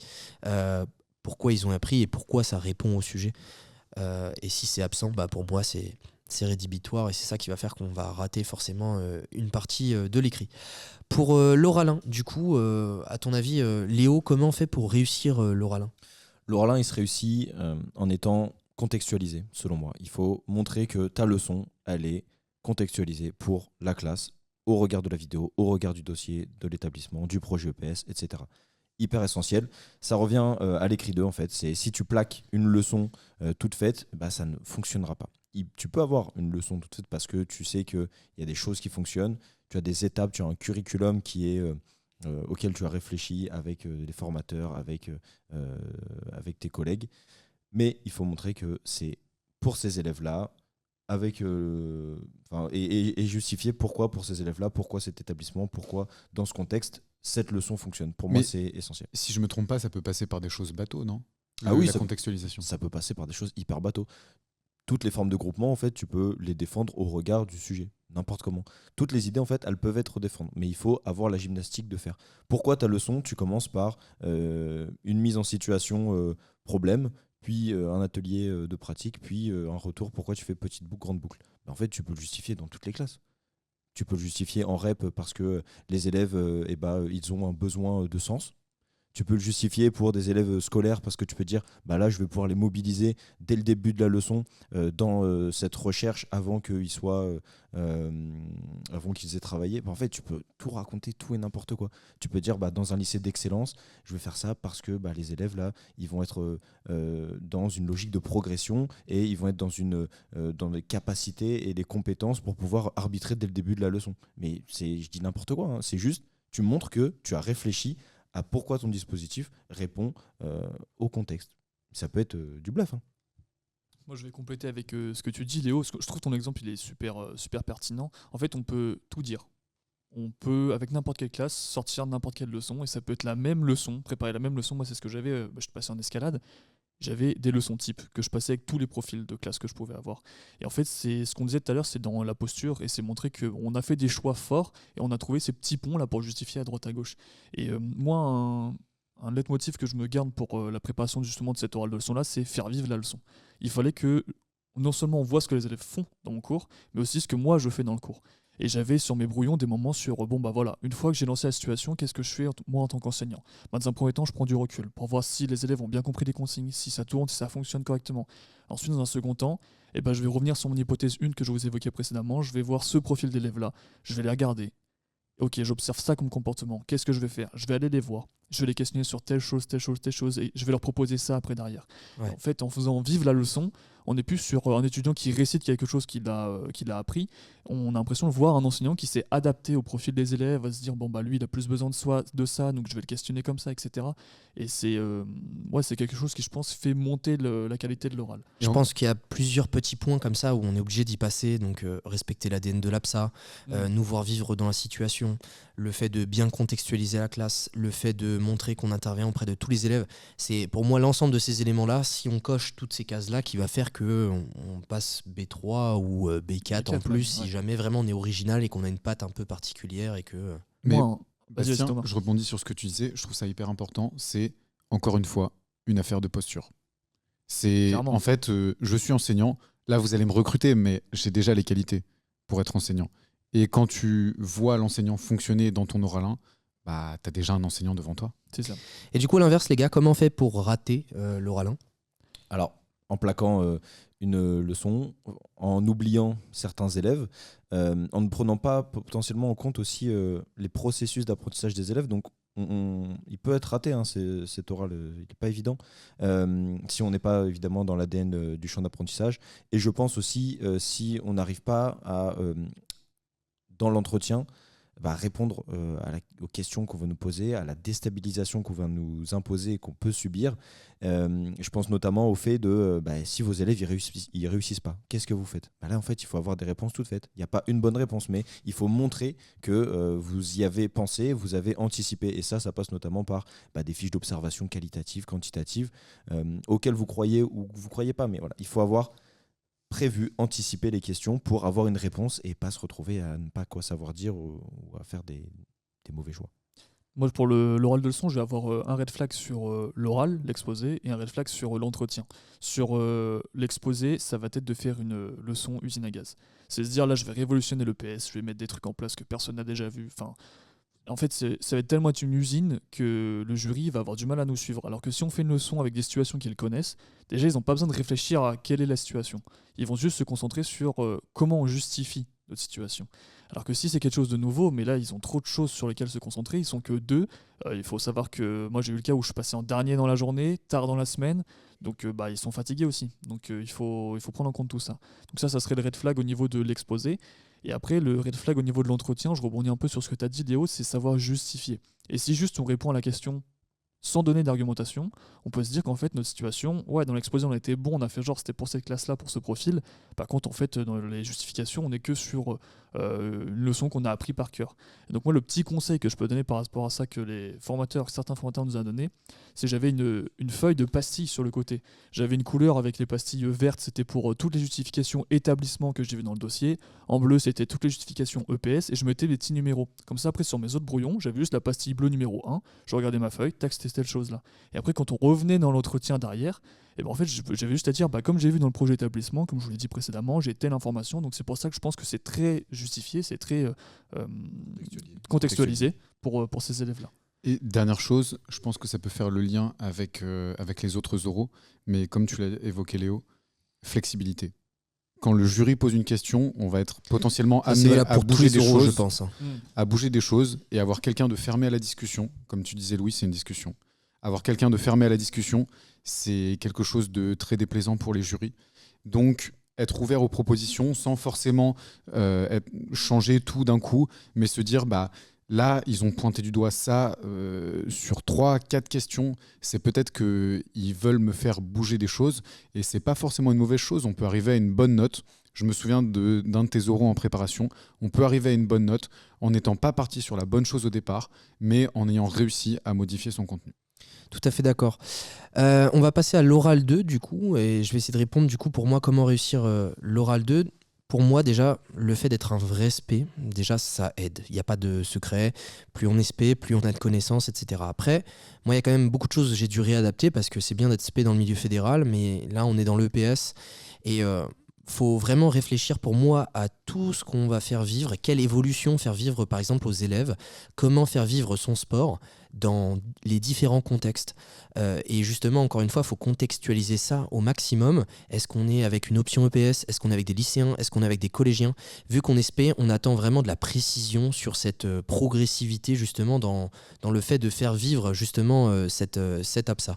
Nous, ce qui m'a aidé par exemple sur la spécialité, moi c'était un peu pareil d'avoir des situations un peu fourre-tout, d'avoir différentes situations où je sais que là ça s'adapte à tel contexte, tel contexte, tel contexte.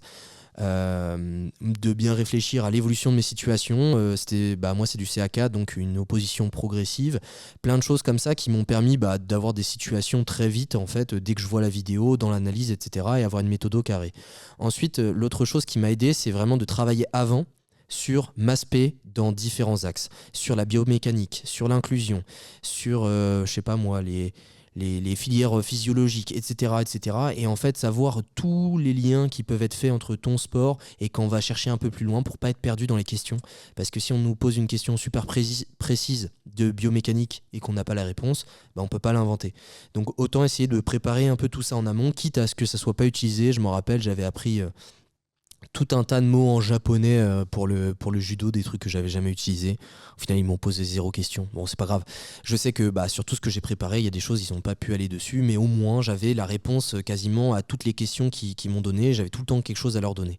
Donc là-dessus, ça m'a beaucoup aidé. Après, pour rater pour moi l'oral 2, première chose, c'est si on se rate sur l'analyse. Là, ça va être plus difficile de récupérer après derrière des points parce que tout de suite, on va nous voir comme pas un vrai spé, qui n'a pas vu tout de suite le problème, etc. Et c'est très difficile si au final on est resté sur le mauvais problème à traiter tout le long. Pour moi, c'est la plus grosse erreur qu'on peut faire. Et ensuite, le rater, c'est justement ne pas avoir réponse à ces questions un peu précises. Sur tel point de la filière énergétique. Après, c'est pas ça qui va faire qu'on va complètement rater l'oral, mais ça va quand même nous faire descendre dans les bandeaux parce que on n'a juste pas de réponse. Après, des fois, c'est mieux de dire j'ai pas la réponse plutôt que d'essayer d'inventer un mytho, mais c'est quand même mieux d'avoir la réponse quasiment à chaque fois. Après, si je peux me permettre, en fait, se rater sur l'analyse, c'est oui dans l'exposé, mais c'est pas parce qu'on a loupé l'analyse que forcément on va être en bandeau. Non, mais je après trouve ça derrière. encore plus compliqué, en tout cas en oral 2, de réussir à sauver derrière après une mauvaise analyse qu'en oral 1. Oui, c'est sûr. Mais tu vois, en basket, je suis passé sur un sujet que j'avais jamais préparé. L'analyse, je savais que j'étais pas dedans, mais j'ai essayé de construire un oral quand même par rapport à ça. Et en fait, dans l'entretien, derrière, on a réussi à reconstruire. Ils m'ont remis sur le bon chemin et j'ai réussi à construire une leçon après derrière. Bon, j'ai eu 13 ou 14, ce qui était en dessous de ce que j'étais capable de faire en prépa, mais on peut s'en sortir avec un petit B3 quand même. Dernier truc avant de passer à l'oral 3, je pense qu'aussi il faut une patte, une personnalité, un avis affirmé, je trouve, en oral 2 parce qu'on attend un spécialiste en face de nous qui a un avis sur la question. On cherche pas une personne qui tatillonne ou qui est là peut-être que pour vraiment en tout cas réussir et avoir dans les bandeaux, il faut avoir une certaine vision de l'APSA et surtout un avis en fait pour moi dessus. Ouais, il y a des visions qui ont été construites depuis des dizaines d'années sur les différentes activités, et c'est mieux si c'est référencé et que vous avez un avis forcément. Pour l'oral 3, du coup, Bastien, pour toi, comment on fait pour réussir l'oral 3 ? Déjà, l'oral 3, tu commences avec ta présentation. Donc, il faut la connaître par cœur, il faut l'avoir travaillé dans tous les sens, il faut te l'être approprié. Et, moi, j'avais fait le premier choix d'abord d'apprendre mon texte par cœur. Sauf que le problème, c'est qu'il y a un oral où j'ai eu un petit trou de mémoire, tu te mets à galérer derrière parce que tu te mets à stresser, en fait, tout simplement. Donc, il faut l'apprendre par cœur. C'est un peu une poésie, quoi. Ouais, c'est ça, mais ça peut être piégeux. Ça peut être rassurant, mais ça peut être piégeux aussi. Donc, en fait, il faut savoir ce que tu racontes sans spécialement... Il faut la faire vivre. Ouais, c'est ça. Donc, ça, c'est la première étape. Et après, sur les questions, les gars, je vous laisse compléter après derrière, mais il faut tendre un maximum de perches. Il faut être tout là, à fait d'accord avec toi. on définit les termes, on donne une petite idée à court terme, une à moyen terme, une à long terme, et puis après je vais zoomer dans par exemple mon court terme ou mon moyen terme. Sauf qu'en fait j'ai évoqué le long terme, donc le jury va me poser des questions sur mon long terme plus tard. Alors que si je fais le choix de tout détailler d'un seul coup, mon court terme c'est ça, mon moyen terme c'est ça, et que j'ai pas le temps après de développer ce que c'est que le long terme, en fait ils vont potentiellement pas venir sur le long terme, mais il faut tendre un maximum de perches parce que l'oral va super vite, quoi. Moi je pense que Laurent d'ailleurs qu'on va voir juste après, il disait une phrase en oral 3, il faut éteindre les feux. On cherche un enseignant justement qui trouve des solutions, en tout cas qui essaye et qui fait pas tout un grabuge. Donc dans la réponse aux questions, il faut tout le temps avoir cette posture éthique de fonctionnaire d'État justement, et essayer d'éteindre les feux sans faire trop de grabuge et essayer de suivre les bons processus, en tout cas pour avoir les bonnes réponses, et aussi donner quelques exemples concrets en fait pour moi aussi dans l'oral 3 sur qu'est-ce que je fais là tout de suite, qu'est-ce que je lui dis, je fais venir une assoce pour de la sensibilisation, quel nom d'assoce, etc. Pour moi il faut ce concret aussi dans cette réponse là pour qu'on s'imagine la personne en face, face à une classe, il a tel problème, je sais qu'il va savoir le gérer, quoi. Réponse très pragmatique. Pour moi, il faut connaître les valeurs de la République, il faut connaître un petit peu le code de l'éduc, les compétences des enseignants, et il faut surtout ne jamais agir seul. Ça, c'est essentiel dans cet oral-là. Ce que j'avais rajouté. Voilà, je suis jamais seul. Dès le début, dès mon intervention prioritaire à court terme, il faut que je sois avec quelqu'un. Dans un établissement, c'est clairement ce qui se passe. Voilà, tu peux pas être tout seul parce que si ça se sait pas, ça va être interprété, ça va prendre de l'ampleur. Voilà. Donc dans cet oral, il faut dire très rapidement, je suis pas tout seul, il y a telle personne de l'équipe éducative ou de l'équipe pédagogique ou dans telle instance, etc. Voilà. Connaître ça, c'est essentiel, et de l'appliquer. Puis un dernier élément pour essayer de monter dans les bandeaux, donc là je pense que c'est pour jouer du bandeau 4, c'est dans les études de cas, faire des liens avec notre exposé. Parce qu'en fait, l'exposé, ça sert pas juste à dire, je m'appelle Bastien, je vais être prof de PS, non. C'est introduire pourquoi vous, en tant que prof. Donc dans vos études de cas, si vous arrivez à subtilement dire, comme je vous ai évoqué précédemment, j'ai telle compétence, donc moi j'agirais plutôt de cette manière-là, et peut-être que d'autres enseignants fonctionneraient d'une autre manière, ça montre qu'en fait, c'est pas un texte qu'on a appris par cœur, c'est nous. Et ça prime, je pense, pour monter dans le Breton 4. Tout à fait d'accord. Merci les gars pour ce petit moment exhaustif où on a pu voir un peu toutes les épreuves. Maintenant, on va accueillir notre invité spécial du jour. L'invité du jour. Bonjour à toi Laurent, aujourd'hui nous accueillons Laurent Solini dans Parlons EPS. Je te laisse te présenter. Bonjour Louis, donc je suis effectivement co-responsable du Master MEF EPS dans l'Académie de Normandie, INSPE d'Oran.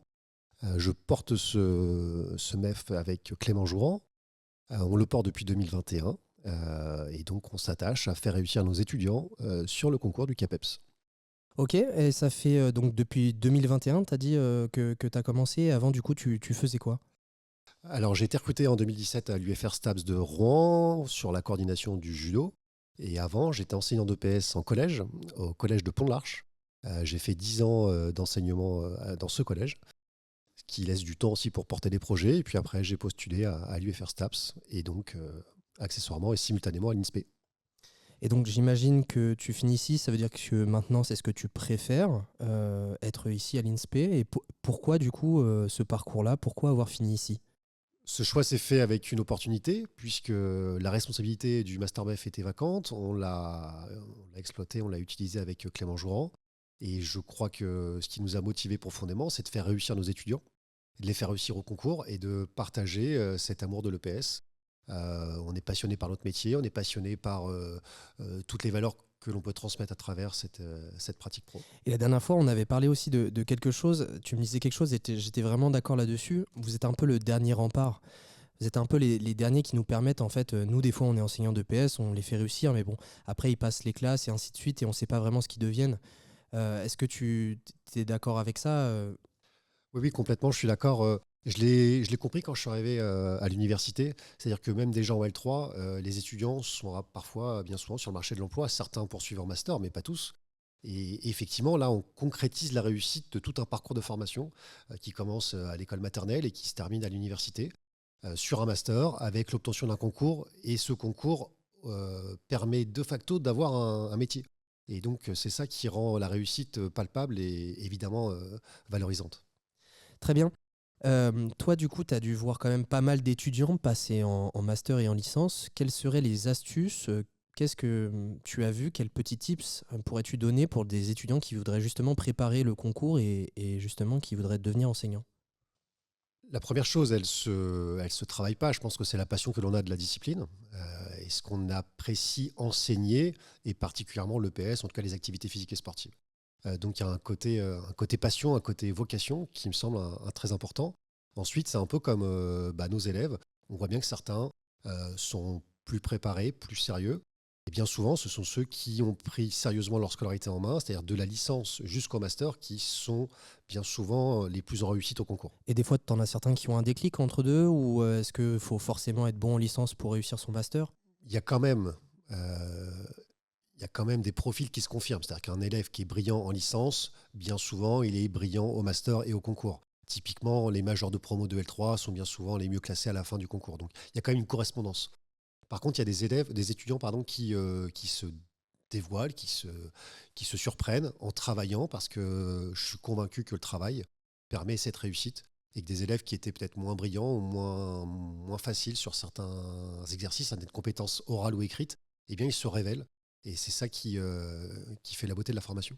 Là, on parle de manière large. Est-ce qu'il y a des astuces un peu plus précises qu'un étudiant pourrait faire ? Est-ce qu'il faudrait qu'il soit beaucoup présent à la fac ? Est-ce qu'il doit tout le temps lire des bouquins ? Est-ce qu'il doit avoir un groupe de travail ? C'est quoi un peu pour toi Les astuces, s'il y en a, et elles sont multiples, effectivement. Je pense que la première chose, ça revient au sérieux. C'est-à-dire que ce sont des étudiants qui vont prendre en note l'ensemble des leçons pratiques de la spécialité judo, par exemple, de la spécialité sportive. Que chaque fois qu'ils ont un enseignement dès la licence, il y ait une sorte d'archivage, de traçabilité des enseignements. Et on a trop souvent des étudiants qui consomment le TD ou le CM et qui ressortent sans trace. Donc déjà, c'est avoir une sorte de suivi, de création de fiches de travail. Le présentiel, évidemment, renforce la réussite. je crois que vous l'avez un petit peu évoqué, mais ce travail collectif qui permet d'amplifier la production de fiches et de régulation. La quantité de travail La abattue. quantité de travail, exactement. Donc voilà quelques astuces qui modifient considérablement les chances de réussite au concours. Ok, est-ce que toi, en tant que formateur, tu as vu des étudiants ou tu as vécu des expériences positives, justement, des choses un peu qui t'ont marqué lors de ce parcours, du coup, ici à l'INSPE depuis 2021? Il y a eu beaucoup d'expériences positives parce que les résultats sont satisfaisants. Les étudiants travaillent beaucoup et réussissent bien au concours. Et donc, comme on le disait tout à l'heure, c'est un peu notre rémunération, cette réussite au concours. On travaille pour ça et l'équipe travaille pour ça. Et pour l'instant, il y a beaucoup plus de positifs que de choses négatives. Et d'ailleurs, justement, à Rouen, le nombre d'étudiants qui arrivent au concours, enfin qui le valident en tout cas, a augmenté. Et pour toi, c'est dû à quoi, si tu devais donner une ou deux raisons de cette augmentation-là? Il est lié, à mon sens, à l'investissement des collègues dans la formation. Au fait qu'on ait coordonné l'ensemble des enseignements, qui est vraiment un curriculum de formation bien précis et bien fléché. Et puis, il y a tous les outils qu'on a mis à disposition des étudiants pour qu'ils s'y approprient, qu'ils travaillent individuellement et collectivement de façon efficace. Et ça, c'est un gros bateau, c'est une grosse usine qu'on essaye de mener. Et je pense que c'est ça qui explique pourquoi l'INSPE de Rouen a progressé sur la réussite au concours. Ok, merci. Là, tu nous as parlé donc de quelque chose de positif. Est-ce que tu as un exemple d'un étudiant en tête ou d'une étudiante qui s'est révélée peut-être, ou quelqu'un qui t'a marqué? Est-ce que c'est arrivé ou pas? Révélé sur le plan positif, Oui, sur le plan positif. il faut des noms. Non, sans donner un nom, mais un exemple peut-être qui pourrait donner envie justement à certains étudiants de se reconnaître un peu dedans. Des étudiants qui gagnent en confiance. Ça, on en voit beaucoup. À deux niveaux, la prise de confiance sur le stage, c'est-à-dire des étudiants qui étaient évidemment un peu chahutés devant les élèves et qui ont pris de l'épaisseur au fur et à mesure de leur stage. Et puis les étudiants qui également ont pris de l'épaisseur au fur et à mesure des simulations orales. Et on voyait bien que cette confiance ou cette prise de confiance, elle était liée intimement au sentiment de compétence. Et dès qu'ils commençaient à comprendre soit la façon qu'il fallait enseigner ou les attentes de l'épreuve, on se rendait compte que voilà, ça y est, la confiance revenait et on n'avait pas les mêmes étudiants en face de nous. C'est pour ça que c'est important de tester des fois les vraies épreuves et faire des vraies simulations aussi pour se confronter aux vraies épreuves et des fois se rater ou réussir un peu mieux et pouvoir se confronter aux choses et prendre confiance. Est-ce qu'à l'inverse, tu as eu des expériences un peu négatives ou décevantes auprès de certains étudiants où tu te dis mince, c'est dommage, il aurait pu réussir et là à cause de ça, ce truc-là, il a pas réussi? Est-ce que ça arrive? Oui, ça arrive. La plus grosse déception que l'on ait eue à suivre, ce sont les étudiants qui décrochent, pendant le Master 1 notamment. Et ça, on n'a pas la main dessus, donc on a l'impression que l'orientation n'a pas été bien faite ou que le stage leur a permis de se rendre compte qu'ils n'étaient pas faits pour ce métier-là. En tout cas, ce n'était pas le métier qu'ils voulaient faire. Donc c'est aussi l'objectif de ce stage. Mais malgré tout, de voir un étudiant qui arrête en pleine formation, c'est toujours dommageable parce que les places sont comptées et forcément que ça a été une place de prise pour un autre étudiant. Donc ça, c'est des sentiments un petit peu d'échec parce que nous, on n'a pas réussi à l'identifier au préalable. Et d'ailleurs, l'anecdote d'une étudiante un jour qui a abandonné alors qu'elle était admissible. Donc en fait, elle était admissible et le lendemain, elle est venue nous voir en disant « mais moi, je voulais pas être admissible, j'ai juste fait comme mes copines et en fait, j'arrête ». Et donc là, c'était doublement peinant parce que, fallait gérer sa situation devant les autres pour faire comprendre qu'elle n'irait pas aux oraux. Et de deux, forcément qu'elle prenait une place encore une fois au concours par rapport à d'autres. Très bien, merci. Est-ce que, donc là, tu nous as cité des choses plutôt positives et négatives. Est-ce que juste, il y a d'autres choses qui t'ont marqué dans cette INSPE, qui soient positifs ou négatifs, n'importe quoi, quelque chose que tu voudrais partager? Oui, ça va avec cette histoire collective que les étudiants sont en train de créer entre eux. On prend beaucoup de plaisir à voir les étudiants lauréats ou pas lauréats, se retrouver sur ce type d'expérimentation, sur des podcasts, quand ils sont au réfectoire et qu'ils jouent ensemble après aux cartes ou à des jeux de ballon, voilà, qui passent des vrais moments en vacances et en dehors de l'EPS. C'est-à-dire que l'EPS, c'est le point commun qui a rassemblé les étudiants. Et maintenant, ce qui est vraiment riche, c'est tous les moments hors EPS qu'on arrive à refaire. Et d'ailleurs, on peut peut-être parler de l'Alumni EPS qui a été créé du coup avec des anciens étudiants et c'est une association qui a été créée du coup à Rouen avec des étudiants qui sont en cours de formation, des personnes qui ont terminé.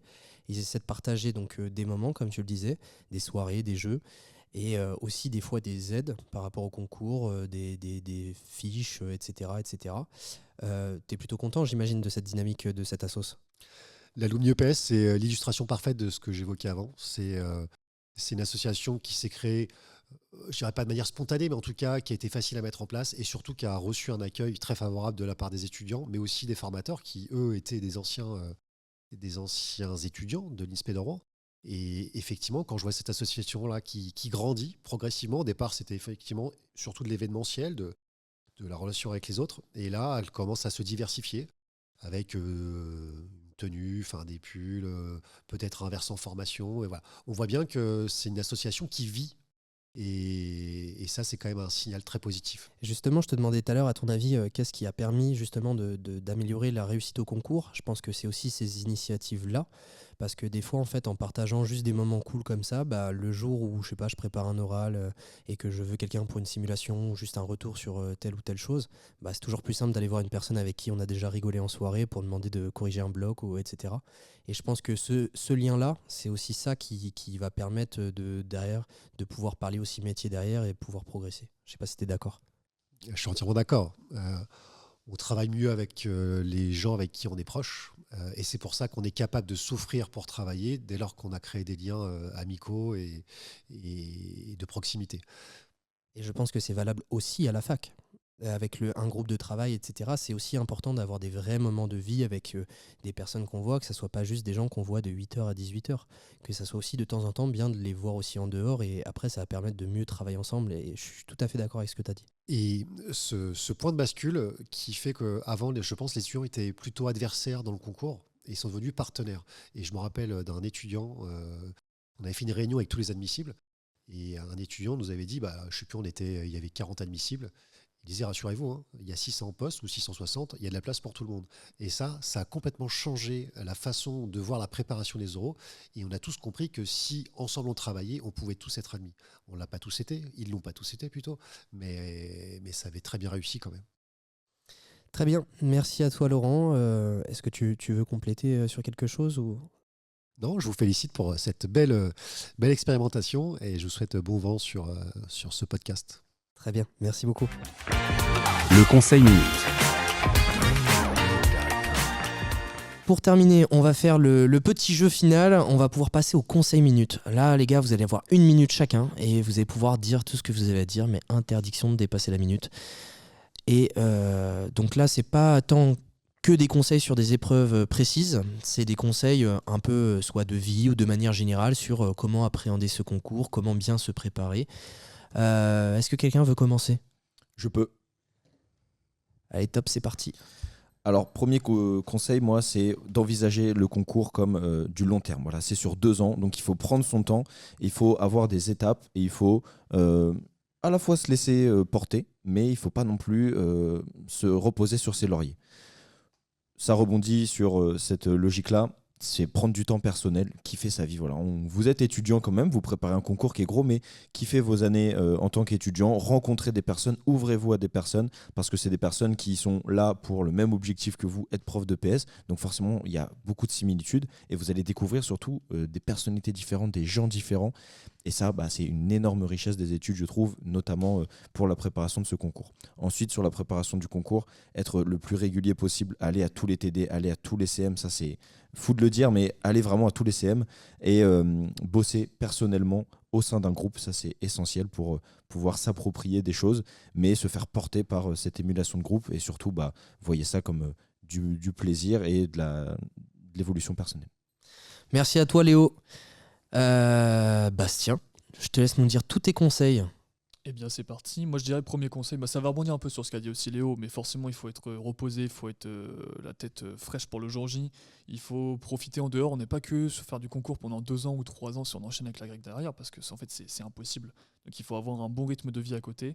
D'autres conseils qui ont pas été évoqués, c'est déjà avoir un groupe de travail. On l'a répété plusieurs fois là en début, c'est nécessaire.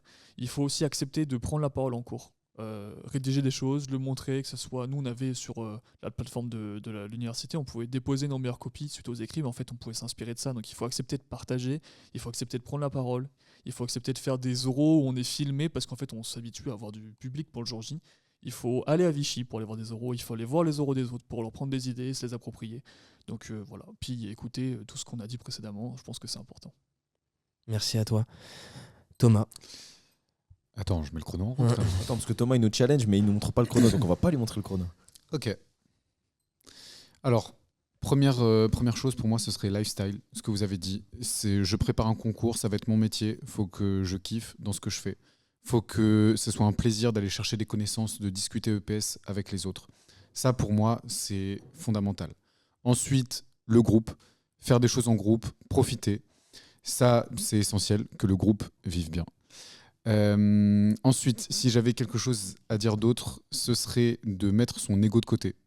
Essayez de décomplexer tout. Si je rate, je rate. Soyez l'élève modèle que vous aimeriez avoir en cours. Vous avez des élèves qui ne veulent pas passer devant les autres. Vous, soyez l'élève qui passe devant les autres pour les simuls, qui fait des simuls ratés pour faire progresser tout le monde. C'est hyper important. Allez à tous les cours. Si vous avez des élèves qui sèchent, vous, ça ne vous plaît pas. Soyez l'élève qui va en cours, qui va chercher les informations. Pour moi, c'est ça. Et carburé au chocolat pour Thomas. Normal. Merci beaucoup. Je crois que c'est à moi. Donc, le conseil que je peux vous donner, c'est manger la vie par les deux bouts. C'est un conseil vraiment que j'essaie d'appliquer en ce moment et même avant. C'est si on travaille à fond, il n'y a pas de demi-mesure. Et si jamais on se repose, on kiffe à fond. Des fois j'étais entre deux en mode à moitié en prépa, à moitié en repos. Non, si ça va pas, que t'es pas dedans, repos. Si par contre tu bosses et il faut vraiment y aller à fond. Deuxième conseil sur les écrits, quand vous faites un argument, refaites exactement le même sans arrêter de changer de sujet toutes les 2 secondes pour vraiment comprendre cette différence entre B2 et B3. Pour moi c'est vraiment ça qui va permettre d'avancer. Sur les oraux, entraînez-vous, essayez de jouer un rôle, ce qu'on disait, tenez une posture et ensuite le groupe de travail, comme on a dit.